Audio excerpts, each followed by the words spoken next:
Bonsoir mes Tchalés, mes Amazones, c'est comment? Et ces 2 jours, j'espère que vous pétez la forme. De mon côté, alhamdoulilah, je vais bien.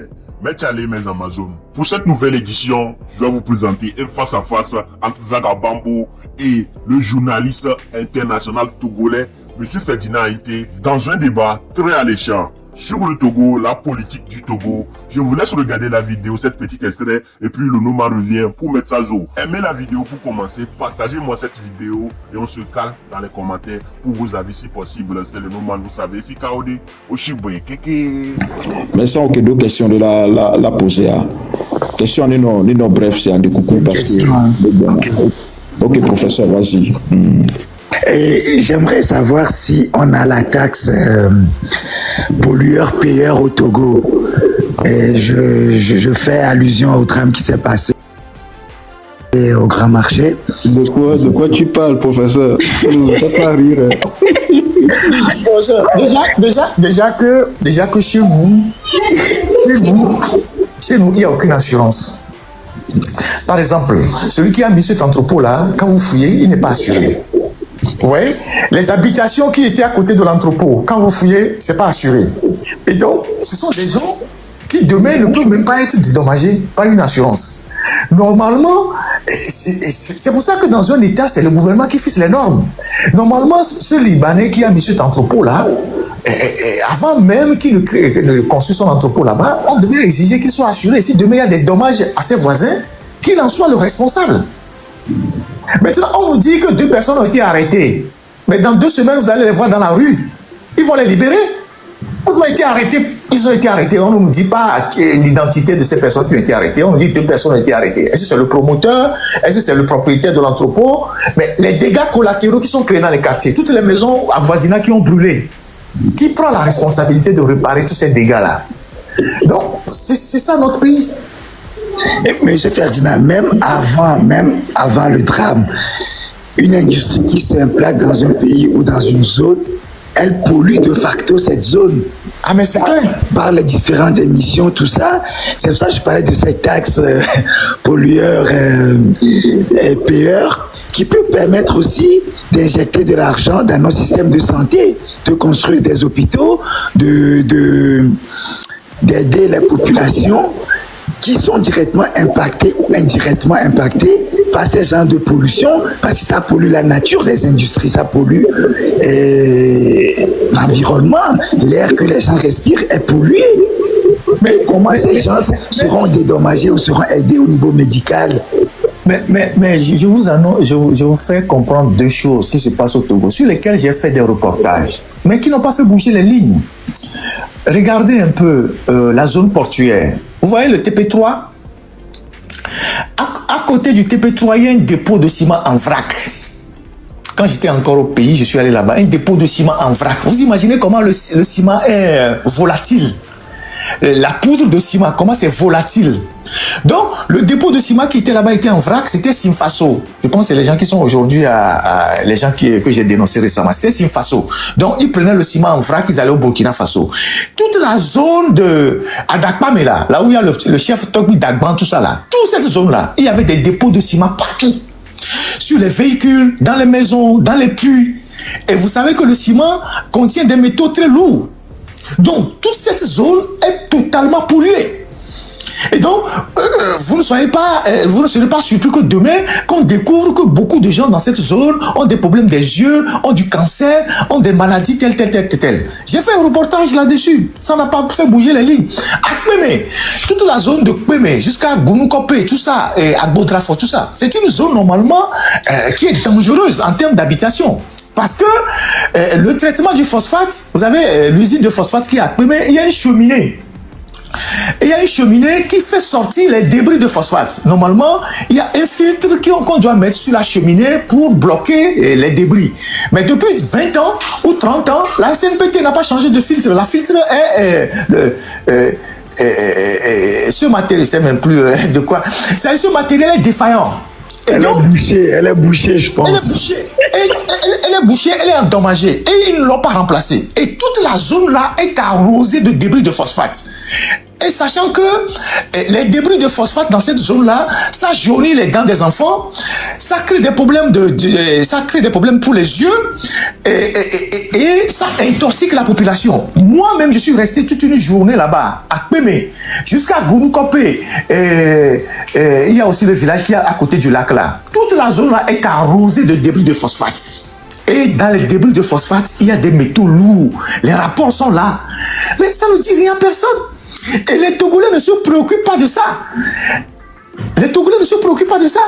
Donc, c'est toute une zone qui est polluée, où les gens, certainement, ont une durée de vie peut-être assez courte.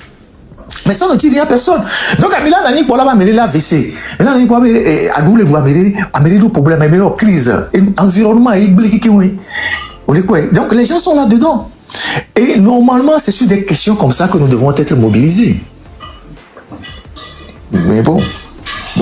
C'est ce qu'ils appellent les externalités négatives des usines de production comme ça. C'est-à-dire tout ce qui produit des gaz, des liquides, de pollution. C'est ça qu'on appelle l'externalité négative. Et normalement, ça devrait être contrôlé, surveillé de près. Mais malheureusement, ce n'est pas le cas. Mais bon, on va avancer. Comme on vous l'annonçait au début, nous allons avoir une petite surprise pour vous aujourd'hui. Donc, on va commencer, ça va commencer à 13h. Donc, Zaga, pour qu'on soit plus se préparer pour le début à 13h. Merci. Ok, donc Ferdinand, j'espère que vous faites le DG. Salut Zaga. Quand on a mis DG, Ferdinand, il y a le dirigeant d'entreprise. Directeur général réuni.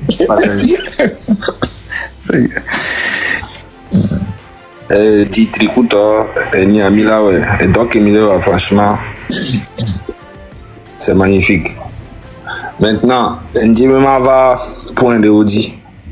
Bobena lutte à Kemilewa, une stratégie moulemewa, stratégie de communication moulemewa.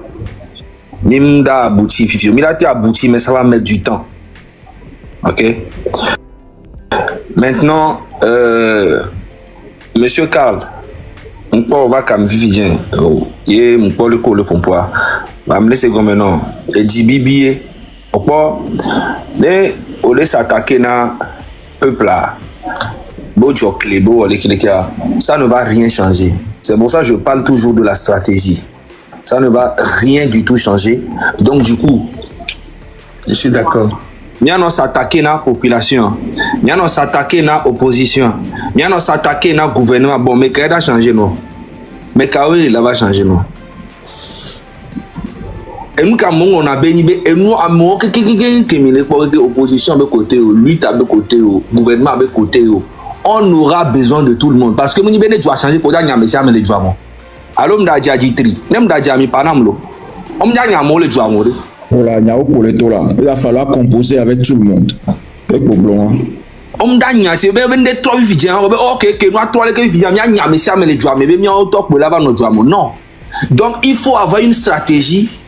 Et il y a séduction vide là dans nous, drague vide là dans nous, et les systèmes comme il a nos ans, les qui ont nos pompos, les qui nous là nos pots. Et un journaliste, c'est son travail. Un journaliste n'est pas là pour servir de griot aux gens, qu'ils soient du gouvernement ou de l'opposition. Un journaliste, c'est quelqu'un qui est là pour faire la part des choses. Après, si un journaliste dit quelque chose qui est faux, c'est à vous de le démontrer. Donc pour vous, quand on dénonce quelqu'un, c'est qu'on s'attaque à lui, non. La société que nous voulons construire demain, c'est une société qui ne fait pas des hommes politiques des rois. C'est une société qui fait des hommes politiques des gens qui doivent rendre compte. Autant aujourd'hui, les gens sont dans l'opposition, ils doivent apprendre à rendre compte.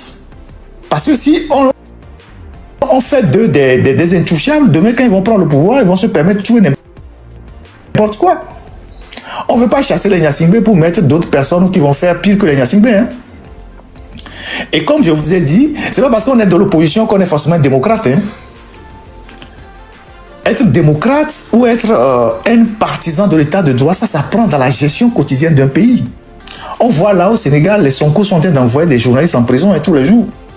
On a vu en Guinée avec Alpha Condé, il a fait 40 ans dans l'opposition. Quand il a pris le pouvoir, il a fait pire. Donc nous sommes les gardiens de la cité. Des gens qui se battent pour que la liberté, quel que soit le gouvernement, soit garantie pour les citoyens.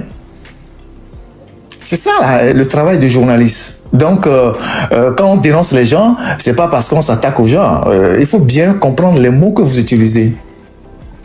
Et moi, je suis un journaliste, je suis pas un activiste.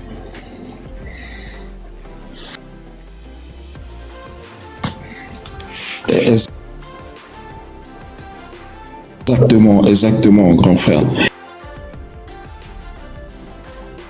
Et moi, je parle...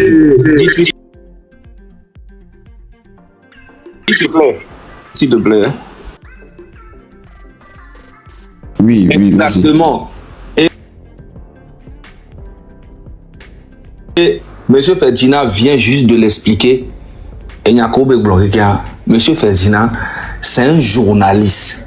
Il n'a pas un parti pris. C'est pas un activiste. Ou c'est pas un leader politique. Ok? Donc lui, il peut critiquer, il peut attaquer n'importe qui viendra avec un truc qui ne va pas dans le pays. Mais un leader, c'est différent. En fait, à mon laisser et nous en togomo. Puis à me retrouver les nanim les bio, les pas commentaires mais là les gens les bio c'est bien. Zaga, tu proposes quoi?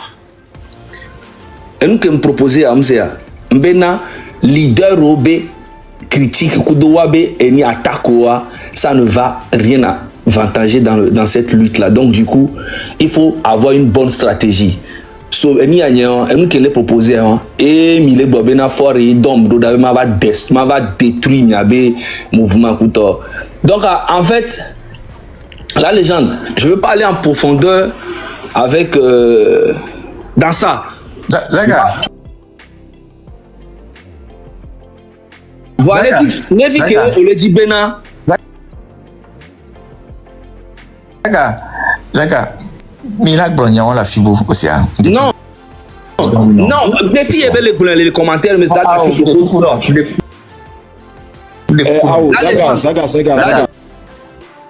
Zaga, s'il te plaît, on va pas répondre.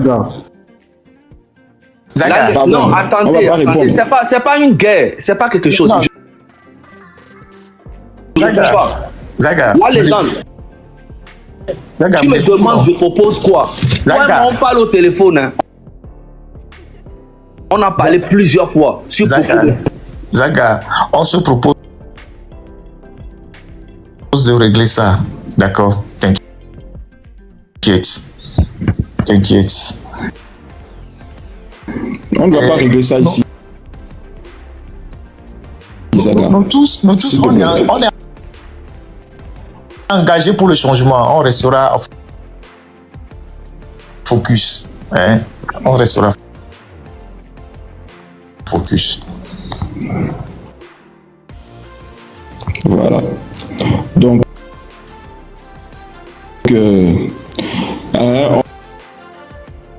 on va vous jouer un petit son pour calmer les esprits un peu. Et puis, en attendant que notre invité arrive, il se connecte, il fait l'essentiel, il arrive de suite. Tchalé, mes Amazones, vous-même vous avez écouté, non? Zaga Bambo et Monsieur Ferdinand Haïté. Bien qu'il y a aussi d'autres personnes, mais bon, moi je tiens compte de la sortie de Monsieur Ferdinand Haïté. Tout ce qu'il a dit là, moi je valide. Ce n'est pas parce qu'on dénonce une personne que bon, il a fait quelque chose de mal, on dénonce ce qu'il a fait. C'est pas parce qu'on se prononce là-dessus, ça veut dire qu'on est contre la personne. Non, on veut que la personne change cette manière. S'il est possible de changer, il n'a qu'à changer, mais si c'est pas possible là, de quitter. C'est simple. Comme bonjour. Mais tu allez mes Amazones. Il y a certains qui sont dit qu'ils sont de l'opposition, un truc là, mais ne veut même pas qu'on les critique. Quand tu es en train de, quand ils sont sur une panel là, tu montes pour t'exprimer sur un fait. Et puis tu n'es pas dans la même logique qu'avec eux. En même temps, ils te font descendre. Ça, c'est pas du tout bien. Des fois, ça me fait beaucoup rire, quoi. Surtout avec le train de la liberté de Marc Nda. Vous parlez de la démocratie. Quand quelqu'un monte sur votre panel et un peu essaie de vous critiquer, en même temps, vous le faites descendre. Bon, c'est une démocratie que vous nous montrez ou bien c'est de la dictature. Donc, si on n'est pas du même avis que vous là, c'est fini. Vous descendez la personne, vous éliminez la personne. Ça, c'est pas du tout bien. Si vous parlez de la démocratie, il faut que tout le monde donne son avis, truc là. Et ensemble, vous faisiez une fusion. Ou bien, mais tu as les mes Amazones. En tout cas, Ferdinand a tout dit. On va pas dire à quelqu'un de quitter et puis, comment on dit ça en anglais, quoi? Voilà, ça, fiafi. On va placer toi ou bien un truc comme ça. Mais tu as les mes Amazones. Je vous prie très humblement de partager la vidéo, de mettre vos avis dans les commentaires, si possible. Abonnez-vous, on se capte dans une nouvelle vidéo. Pour faire ça, c'est le moment, vous connaissez. Hey, semaine à Davivinto. Fikaode, Oshibe, Kekem, le Noman, vous savez. Likez, abonnez-vous et activez la cloche.